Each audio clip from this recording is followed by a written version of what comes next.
നൂറ്റാണ്ടുകൾ പഴക്കമുള്ള ഒരു വിഷ്ണു ക്ഷേത്രത്തിന്റെ വിശേഷങ്ങളാണ് പ്രേക്ഷകരുമായി പങ്കുവയ്ക്കുന്നത്. ഈ ക്ഷേത്രം ഇന്ത്യയിലല്ല, ഇറാനിലാണ്. ഇന്ത്യയും ഇറാനും തമ്മിലുള്ള ചരിത്രപരമായ ബന്ധം എടുത്തു കാണിക്കുന്ന പുരാതന വിഷ്ണു ക്ഷേത്രം. ഈ ക്ഷേത്രത്തിന്റെ ദൃശ്യങ്ങൾ നടൻ അമിതാഭ് ബച്ചൻ ഒരു വീഡിയോയിലൂടെ പങ്കുവച്ചിരിക്കുകയാണ്.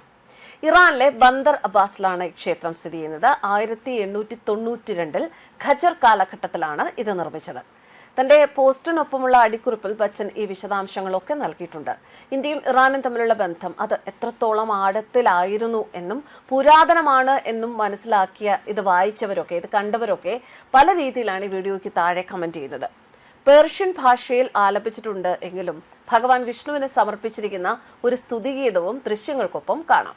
ഇറാനിലെ ബന്ദർ അബ്ബാസിൽ സ്ഥിതി ചെയ്യുന്ന പുരാതന ഹിന്ദു വിഷ്ണു ക്ഷേത്രം 1892 ഖജർ കാലഘട്ടത്തിൽ നിർമ്മിച്ചതാണ്. അക്കാലത്ത് ആ നഗരത്തിൽ ജോലി ചെയ്തിരുന്ന ഇന്ത്യയിൽ നിന്നെത്തുന്ന ധാരാളം ഹിന്ദു വ്യാപാരികൾ ഉണ്ടായിരുന്നു. അവർക്ക് തൊഴുന്നതിന് വേണ്ടി, അവരുടെ ആചാരങ്ങളൊക്കെ പാലിക്കുന്നതിന് വേണ്ടി, അതിനു വേണ്ടിയിട്ടാണ് ഈ ക്ഷേത്രം നിർമ്മിച്ചത് എന്നാണ് വിശ്വസിക്കുന്നത്.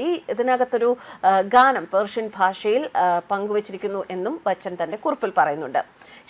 ഈ ക്ഷേത്രത്തെക്കുറിച്ച് പറയുകയാണെങ്കിൽ, ഈ ക്ഷേത്രത്തിന് മധ്യഭാഗത്തായി ചതുരാകൃതിയിലുള്ള ഒരു മുറിയുണ്ട് അത്രേ.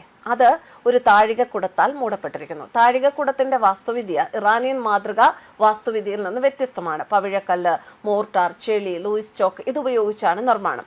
വിദ്യാർത്ഥികൾക്കായി ചില മുറികളുണ്ട്. ഇടനാഴികളിലും ചില മുറികളിലുമൊക്കെ കൃഷ്ണന്റെ ചിത്രം വരച്ചിട്ടുണ്ട്. ഇറാനിലെ ബന്ദർ അബ്ബാസിലുള്ള വിഷ്ണു ക്ഷേത്രം 1892 മുഹമ്മദ് ഹസൻ ഖാൻ സാദ് ഉൽ മാലിക്കിന്റെ ഭരണകാലത്ത് നിർമ്മിക്കപ്പെട്ടതും ഹിന്ദു ദൈവമായ വിഷ്ണുവിന് സമർപ്പിച്ചതുമായ ചരിത്ര സ്മാരകമായിട്ടാണ് കണക്കാക്കുന്നത്.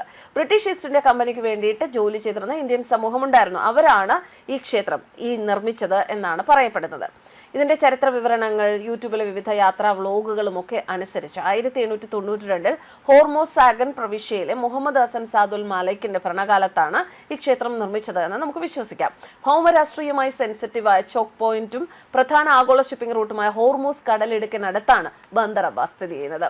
വിഷ്ണുവിന് സമർപ്പിച്ചിരിക്കുന്ന ക്ഷേത്രം മാത്രമാണ് ഇന്ത്യക്കാർക്ക് ഇറാനികൾക്കിടയിൽ ഒരു കാലത്ത് അഭിവൃദ്ധി പ്രാപിച്ച് മറന്നുപോയ ബന്ധത്തിന്റെ ഒരു ഓർമ്മപ്പെടുത്തൽ കൂടിയാണിത്.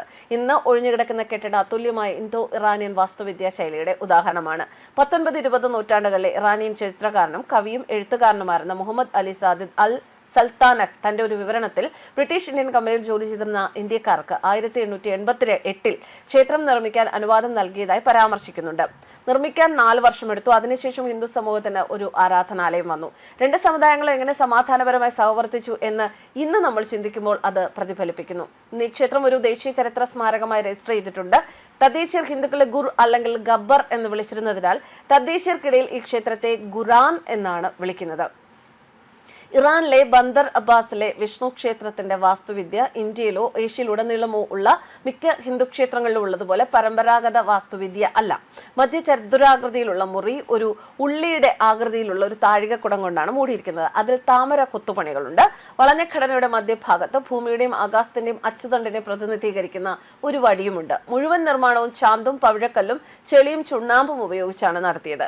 ഹിന്ദു പുരോഹിതന്മാരെയും അതുപോലെ തന്നെ സന്യാസിമാരെയും ഒക്കെ ഉൾക്കൊള്ളുന്ന നിർമ്മിച്ച ചെറിയ അറകളുമായി ശ്രീകോവിലിനെ ഇടനാഴികൾ ബന്ധിപ്പിക്കുന്നു. മേൽക്കൂരയിലേക്ക് നയിക്കുന്ന ഒരു സർപ്പിള പടിക്കെട്ടുണ്ട്. ഇറാനിയൻ വാസ്തുവിദ്യയുടെ ഒരു ഉത്തമ ഉദാഹരണമായിട്ടാണ് ഇതിനെ ചൂണ്ടിക്കാണിക്കുന്നത്. ശ്രീകോവിലിനെ മുഴുവൻ പ്രകാശിപ്പിക്കുന്ന തരത്തിലാണ് അത്ര കെട്ടിടത്തിന്റെ ഘടന. 1979 ഇസ്ലാമിക വിപ്ലവത്തിന് ശേഷം ഹിന്ദുക്കൾ ഉൾപ്പെടെയുള്ള നിരവധി ഇന്ത്യൻ നിവാസികൾ ഇറാൻ വിട്ടുപോയി. വാസ്തവത്തിൽ ക്ഷേത്രം ഇപ്പോൾ പഴയതുപോലെയല്ല. ശ്രീകോവിലിനുള്ളിൽ ഉണ്ടായിരുന്ന പെയിന്റിങ്ങുകൾ പലതും നശിപ്പിക്കപ്പെട്ടു. ബുദ്ധന്റെയും വിഷ്ണുവിന്റെയും പ്രതിമകളും ശ്രീകൃഷ്ണന്റെ ചിത്രങ്ങളും ഒക്കെ അവിടെയുണ്ട്. ശ്രീകൃഷ്ണൻ ഓടക്കുഴൽ വായിക്കുന്നത് രാധ അരികിലിരിക്കുന്നതും ചിത്രീകരിച്ചിരിക്കുന്നു. പുനഃസ്ഥാപനം ആവശ്യമുള്ള പഴയ ഹിന്ദു ദേവതകളുടെ പ്രതിമകളുണ്ട്. ശരിക്കും ഒരു മ്യൂസിയം പോലെ ഒരു മുറിയുണ്ട്. അതിൽ ചില പുരാവസ്തുക്കളുണ്ട്. ആനന്ദ താണ്ഡവം അവതരിപ്പിക്കുന്ന ശിവന്റെ പഴയൊരു പ്രതിമയുണ്ട്. ഇനി മറ്റൊന്നുകൂടി, ഇറാനിലെ ഏക ഹിന്ദു ക്ഷേത്രമല്ല ഇത്. ഇറാനിലെ സിസ്താൻ, ബലൂചിസ്ഥാൻ പ്രവിശ്യ എന്നിവയുടെ തലസ്ഥാനമായ സഹേദാനിൽ ഒരു ആര്യ സമാജ ക്ഷേത്രവും ഉണ്ട് എന്നാണ് വിവരങ്ങൾ. എന്തായാലും ഇന്ത്യയും ഇറാനും തമ്മിലുള്ള ആ ഒരു പരമ്പരാഗതമായ പൗരാണികമായ ഒരു ബന്ധത്തിന്റെ അവശിഷ്ടങ്ങളായിട്ടാണ് ഇത്തരം നിർമ്മിതികൾ ഇപ്പോൾ ഇറാനിൽ അവശേഷിക്കുന്നത്. News desk കർമ്മസ്.